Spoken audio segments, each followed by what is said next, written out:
Media Network. Subscribe, share, like, Nugoda, Galatoma.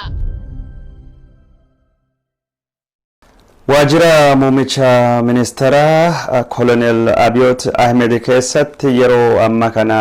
hokkarri guddaan jiraachuu himamee jira. Hokkara kan kaasisee hidhamuu hoggana paartii Balderas Iskindir Naggaa hidhamuun hokkara kana kinni kaasee beekamee jira.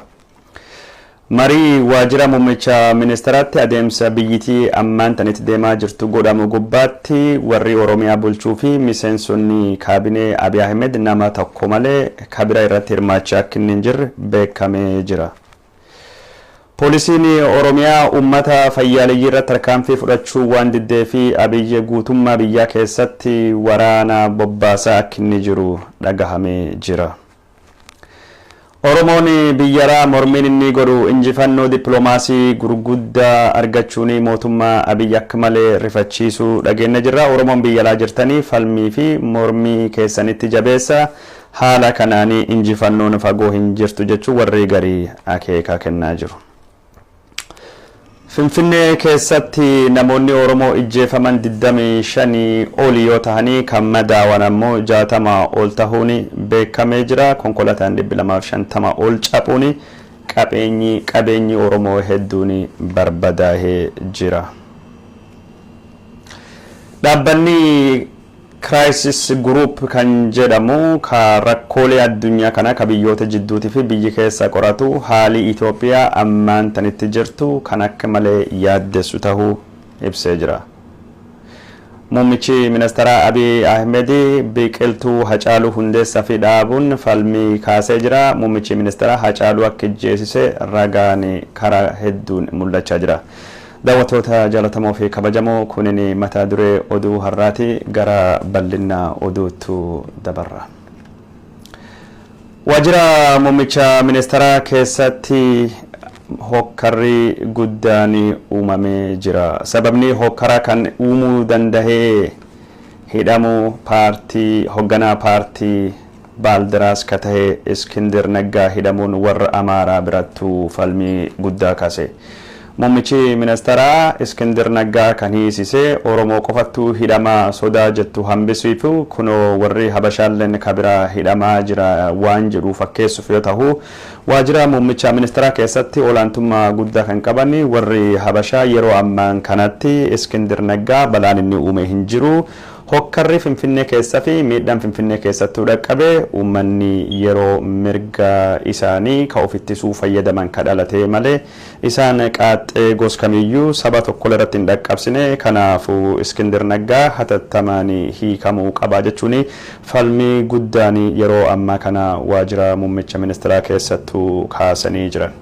Muummichi ministeera ka falmii kanaan rifate Jawaar Mohammad hidhame OMNs cufame akkasumas obbo Baqqalaa Garbaa qabame Hacaaluu Hundeessaa Finfinnee miti Amboottuu awwaalame yeroo akkasii kanattuu falmii gos kanaa kaasuun keessan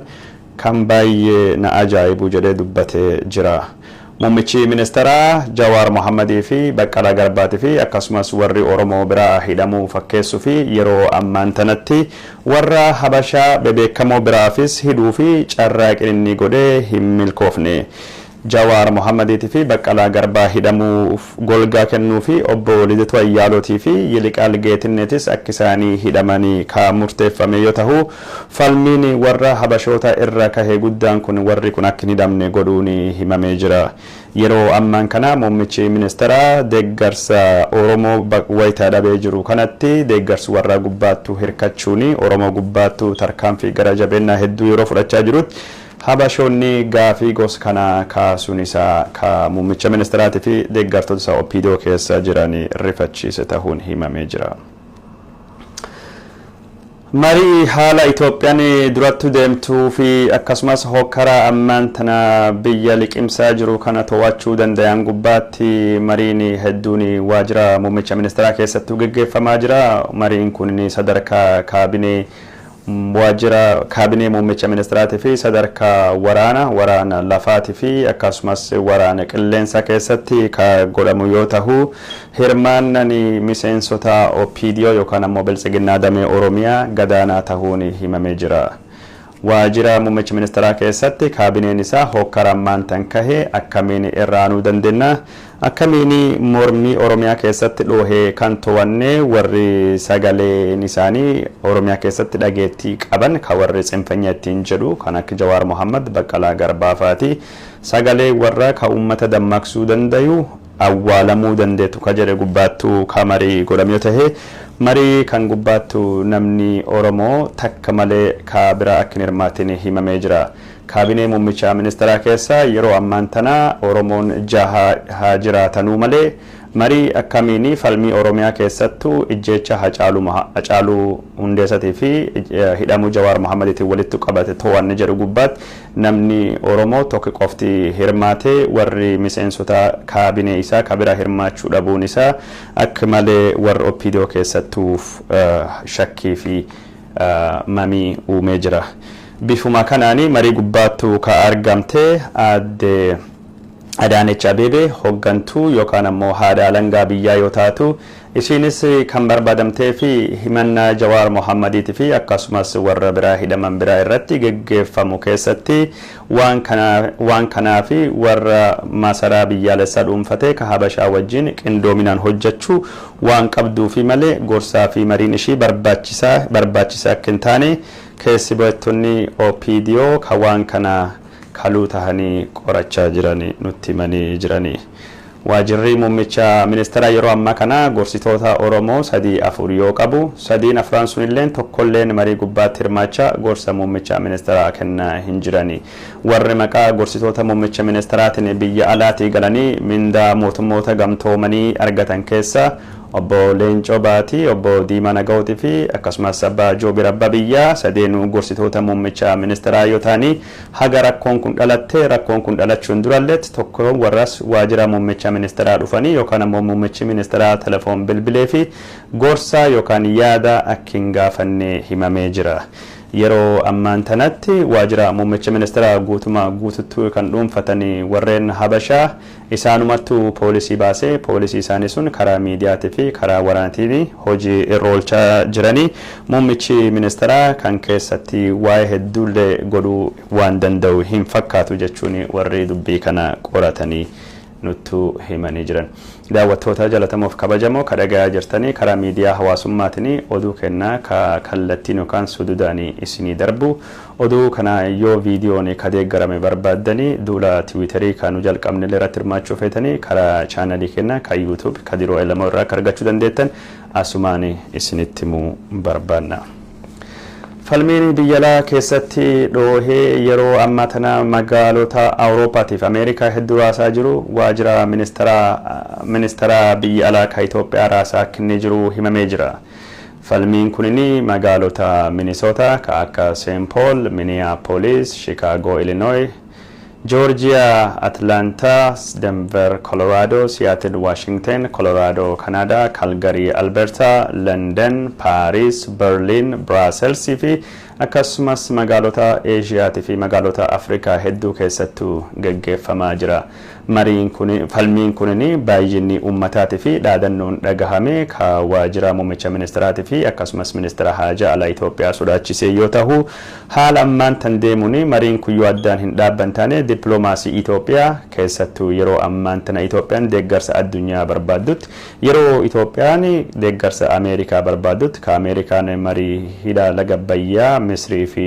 Itoophiyaa jidduutti godhamtu karaa Misrii cillaanfachaa jirtutti ummati biyya ala jiruuf biyyi keessa jiru yoo mootummaa Itoophiyaa duub hin dhaabanne rakkoo guddaa qabu ka jedhee waajjira muummicha ministeeraatii fi ministeera haajaa irraa kabahee xalayaan tokkini yeroo ammaan tanatti dippiloomaasii hojjechuu miti warri dippiloomaatota Itoophiyaa ka biyya alaa jiraataniyyuu nagaan isaaniyyuu rakkoo keessa seenee jira jedhee dubbatee jira. Xalayaani adde burtukaan ayyaanoo irratti mallatteessitu kunini yeroo ammaan tana falmii biyya alaa keessattuu dhoo'ee hammachaa dhufe kan irra of eeguu fi tarkaanfilee isaan godhuu qabanis ka tarreesse yoo ta'u yeroo ammaan tana uummanni biyya alaa dallansuu guddaa waan qabuu fi bakka jirtan hundattuyyuu uummata kan jala dhokadha jala miliqa malee durin dhaabbatina uummati kun isan miidhuu danda'a yoo uummati kun tarkaanfilee san irratti fudhatellee taate yeroo ammaa kana mormiin guutuu addunyaa keessa jirtu kunini haalii deebii gaafanni eegumsa biyyoota kanatti argachuu danda'an rakkisa waan taatee fi qaama keessanii fi qabeenyi keessan akka hin miidhamne falmitoota fi mormitoota biyya alaa keessatti hiriir bahaa jiran kan jala dhokadha jedhee gorsee jira. Kun kanumaan odoo jiru yeroo ammaa kanattu falmiin biyya alattuu kahee kunini maqaa waajjira muummicha ministeeraa kabadhaasa noobelii argate baay'ee xureessuu danda'a kan jedhe xalayaan kunin yeroo dippiloomaatota kana biyyoonni isaan keessa jiranii fi gaazexaan yookaan ammoo jechuun pireesii biyya sanii barbaade rakkoon Itoophiyaa keessa jirtu ammaan tanattu maali jedhee sin gaafate odeeffannoo sobaa yookaan ammoo odeeffannoo kijibaa kennuudhaanii dippiloomaatotaa fi akkasumas pireesiin addunyaa waa'ee dhimma Itoophiyaa bifa hamaanii akka hin gabaasne gargaara jedhamee jira. Kanaan walittu qabatee yeroo ammaa kana xiyyeeffannaa addunyaa kan argatee jiru intarneetiin Itoophiyaa keessatti cituun isaa ka gaazexeessitoota gaazexaa fi akkasumas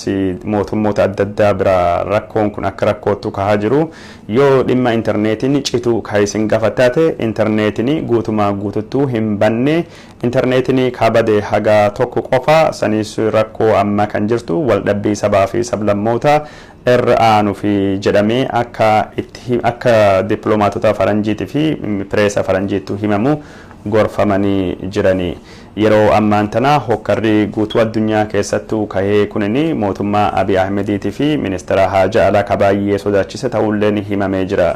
Ministeera haajaa alaa keessatti embaasii kanaa fi akkasumas konsiloota biyya Itoophiyaa ka biyya alaa ka jiru ka bulchu yoo ta'u yeroo ammaa kana konsiloonni Itoophiyaa ka guutuu addunyaa jiranii Amaara waan dhuunfatamee fi warra hiriira bahee ka afaan Oromoo dubbatu kanallee wajjin walii galuu fi akka rakkachuu danda'am himamuuni Amaara ta'uu yookaan ammoo saba biraa ta'uu yoo san beekani dhiibbaa hamaa fi miidhaa sirra dhaqqabsu waan danda'uu fi dhookadha jedhamee itti himamee jira. Haalumaa